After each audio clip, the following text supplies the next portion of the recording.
What is the thought process in terms of this infrastructure bill, all of the taxation, regulatory debate?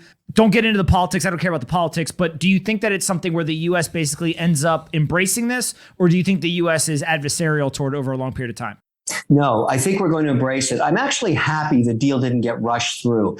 I'm in the camp that says I'd rather have the policy match the objectives of innovation.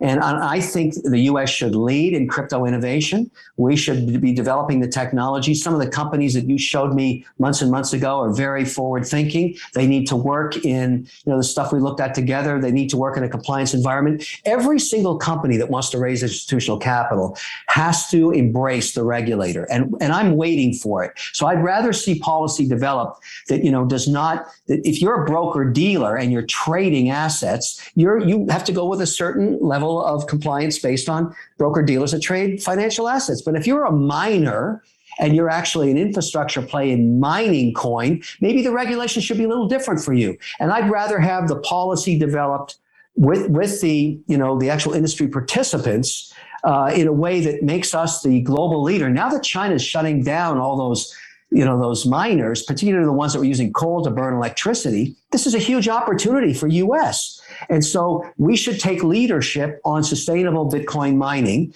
and other, all the talk about Ethereum and proof of stake and proof of work and all the things that are going on there, very interesting.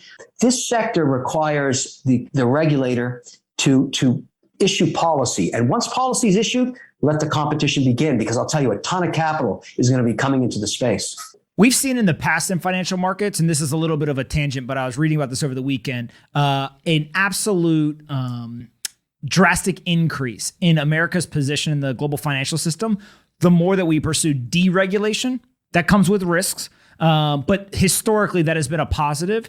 Do we think that that framework applies here as well, where you basically need some boundaries of, hey, this is really, really offside stuff. This is really bad. You can't commit fraud, no scams, all the stuff that is kind of common sense. But within that sandbox, if you will, the less regulation, the better from innovation, experimentation, and really pushing us forward? Or how would you look at that with that historical context of deregulation and America's place as the leader on a global scale? Yeah, that's a good question. Here's the way I look at it. There's billions of dollars being invested in DeFi, all the different payment solution opportunities, all the different things that can be done around crypto assets there. And that's definitely where the puck is going. And I've got several bets going on in that space. And Pomp, we haven't even talked about NFTs. I mean, what do you think NFTs, about those? Well, so let's just think about that for a second. If I'm the regulator, okay, and I want innovation. They always want innovation. They don't want to, stifle innovation. Maybe the way I look at it, and I'm just speculating on what they might do, is they'll say, okay, let's do it this way. If there's an off-ramp and on-ramp with fiat onto a DeFi platform, I got to regulate that, because I'm taking regulated currency, putting it onto a deregulated, decentralized platform. But when it goes back to fiat, I want the tax reporting. Was there a capital gain or loss on the trade? Was there interest, which is interest income? I want the regulatory environment to apply to that, even though it's innovation, so that I can get a 1099 or whatever I need to do for external regulators. And I think if the industry understands what those policies are and what those rules are, that'll accelerate innovation. Before we continue, help us by smashing that YouTube like button and subscribe now to this channel. This shows the algorithm that you value the information, and it helps us spread this message. Sharing is caring. Please like and subscribe now. Thank you. And now let's continue.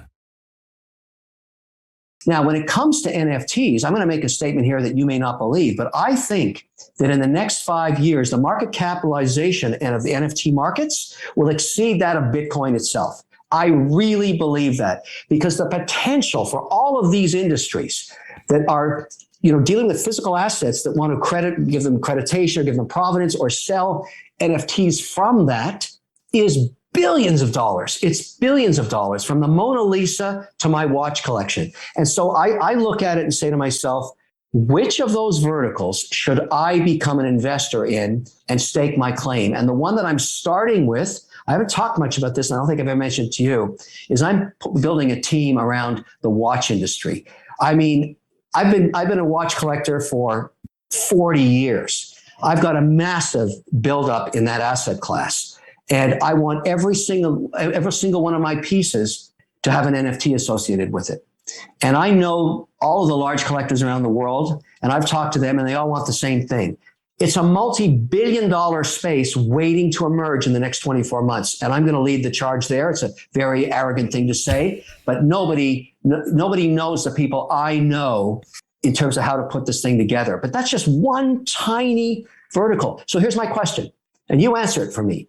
Is an NFT of a watch a security or is it a piece of art? Which is it? I love you. I wouldn't buy it, so I don't have to worry about that. But I know you would buy it, and I bet you know what the answer is.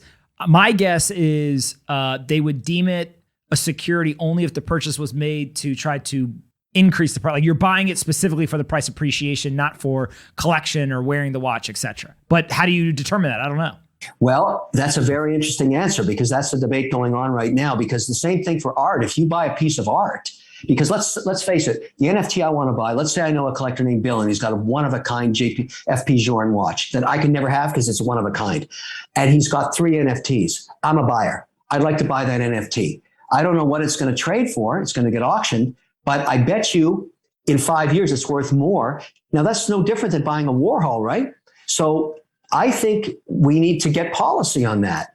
Meanwhile, back at the farm, the reason I want to get all my watches turned into NFTs is I've gone to the insurer and they've said, if you can go get them accredited with an NFT and authorized by the original manufacturer, and that becomes a 000 serial number to your watch serial number, we'll give you a discount on your insurance. Why? Because what they're going to do is say, look, if we can identify that watch in perpetuity, so when it's stolen, we can simply let the entire world know that if you don't own that NFT, your watch is stolen.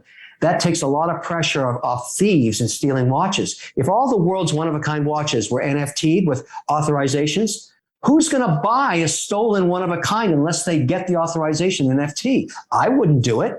And it makes the value of the stolen piece drop dramatically. That's why there's so much rush to do this, because right now, even the original papers for old one-of-a-kind pieces are forged. You can't forge an NFT of a one-of-a-kind Patek Philippe. You just can't.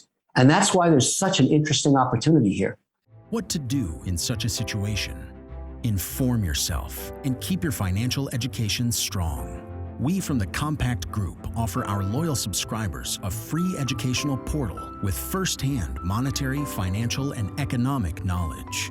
Enter our invite-only Insider Club by clicking the link below. You will get access to first-class information far earlier than the rest. We have prepared a special deal for all our members where you can access a giant pool of Robert Kiyosaki's financial wisdom for just $1. To find out more, simply click the link below and join our Insider Club absolutely free. But there is more you can and should do. Build up several streams of income.